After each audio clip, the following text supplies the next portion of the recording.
Hey guys, welcome back to Crazy Dave's Kitchen, the Freeze Drying Academy. Alright, so we've done some candy, we've done some other weird stuff.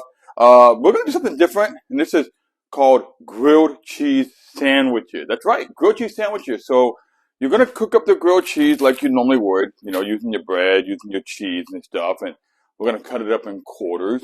You're not going to put that in the freezer before your freeze dryer. We're going to let it get to room temperature, then we're going to put it in the freeze dryer. And supposedly they make really cheesy croutons, but we're going to find that out. But what are we using? I picked this one up from Costco. It seemed interesting. We're going to find out. I haven't really had it, but take a look at that. That is some Swiss cheese Chardonnay fondue. I tasted just a little bit of it. You can definitely taste the Chardonnay. Okay. All right. Then we got some cheddar cheese that we kind of, removed from the packaging. This is Tillamook. A lot of people recommend Tillamook. Just so happens to be in my family. We love Tillamook cheese. And then over here is something a little different. It has nothing to do with grilled cheese. So let's take a look at what that is. Zoom in on that. All right. You're like, okay, Dave, how does Portobello ravioli go with grilled cheese? I haven't figured that part out yet, but it's going to go into the freeze dryer. You got to stay tuned to see how I do this in the freeze dryer. Okay, guys, so going on to the Portobello mushroom raviolis. One of the things I'm going to do is I'm going to go ahead and boil these up until, like it says, internal temperature 165.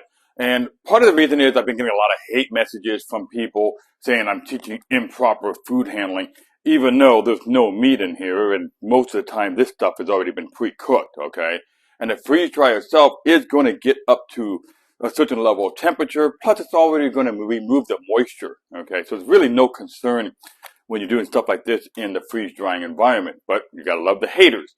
Especially that if those haters were to go back, years back on my video and look at dry aging, wow, man, I was teaching people to put meat in the refrigerators and let it sit there and rot with all kinds of mold all over it.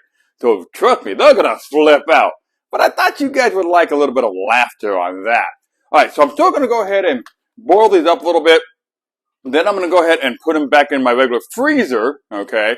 Partially because I want the cheese that's inside here to kind of melt. Nothing about this 165 bologna that's out there, because a lot of it is, it's misinformation for the consumer. It's also because these manufacturers have to do that kind of labeling because they don't want, every single possible lawsuit out there. But if you study food handling and what you can and cannot do, you'll totally understand that by freeze drying the portobello mushroom, you're going to be perfectly safe. There's so much food out there that's already made pre-cooked. It's just in the mind of the consumers need to warm it up.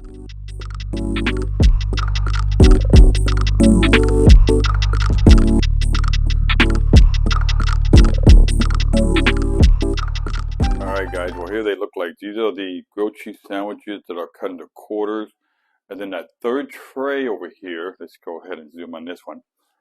This one is the fondue, and it actually tastes amazing. You can really taste the Chardonnay on that one. But there's the regular trays.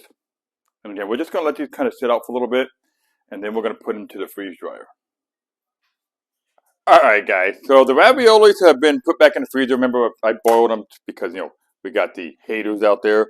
But I boiled them, put them back in the freezer. There they are, nice and hard.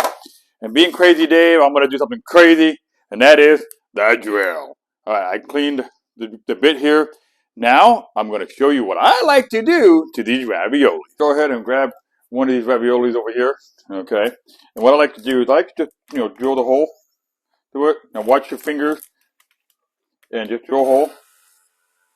And the reason why I like to drill a hole a little bit is because I want the freeze dryer to be able to draw out the moisture, okay? So there it is. Just a simple, 3-hole right there. You'll see that. So that way there, again, it's just there to draw out the moisture from inside of the noodle, or whatever you want to call it, the pasta pocket, so that way they don't explode. Well, I'm going to go ahead and keep drilling all these. Then we're going to put them in the freeze dryer. Alright guys, so the freeze dryer had been in the cooling mode, or the pre-cooling mode, if you want to call it that. It's almost ready here, and actually says load the trays in. I happened to load them right away before I started the camera. So over here is what I got. Down below, just the regular grilled cheese sandwiches. These are going to be the fondue version. That's why I put them kind of down at the bottom. I wanted to separate them from everything else. Then, of course, we got the ravioli. Then we got some ravioli with the regular cheddar cheese, grilled cheese. And then we got the cheddar cheese, grilled cheese. Okay. We're going to go ahead and close this baby up. I am using the standard default setting. Just remember to always change your extra dry time to 24 hours in case you get distracted. Close your valves, which I've already done. We're going to go ahead and hit continue. And now the machine goes into the freezing mode. We're just going to let the machine do what it's got to do. Let it do its magic. We're going to come back for the finished product. Okay, guys. So now we're going to go ahead and see what's going on, because right now it's actually into the extra dry time on the actual machine itself. So I'm just going to go ahead and open the vacuum here. I'm going to go ahead and hit cancel. Open up my drain valve. Come back over. The door releases. And remember, these are the grilled cheese sandwiches. So let's see what they look like. So it's supposed to be like croutons. Let's see. Looks like croutons. Wow. Damn. That's one heck of a crunch. Wow. You know what? You want a snack? But I think if I were to redo this again, instead of only adding one slice of cheese to it, I would actually probably want to go 2, 3, if not 4 slices of cheese. No, I'm just saying. But you want to make it cheesy, because I'm tasting a lot of the bread, not much of a cheese. So definitely, when you do it for this, go extra cheese. All right, put that off to the side here, because this was the other thing we were kind of playing around with. Next, let me grab this one. And that was the mushroom ravioli. Feels very light. Let's see. Okay, crunch is open.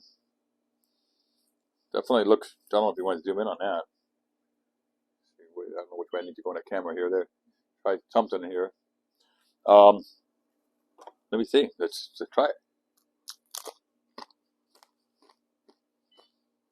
Like a cracker.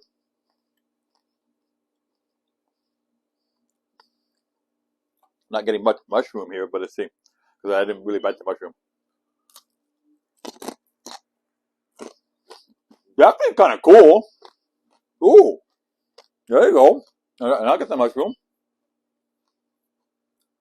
Ooh, I like this. I definitely got the that cheese and the portobello mushroom. It really, wow, dude, that's awesome, guys. So definitely play around with the grilled cheese sandwiches. A little more cheesier. You got to definitely try these portobello mushrooms from Costco. All right. Well, Crazy Dave, thanks for watching. Crazy Dave Freeze Drying Academy. I'll see you next time.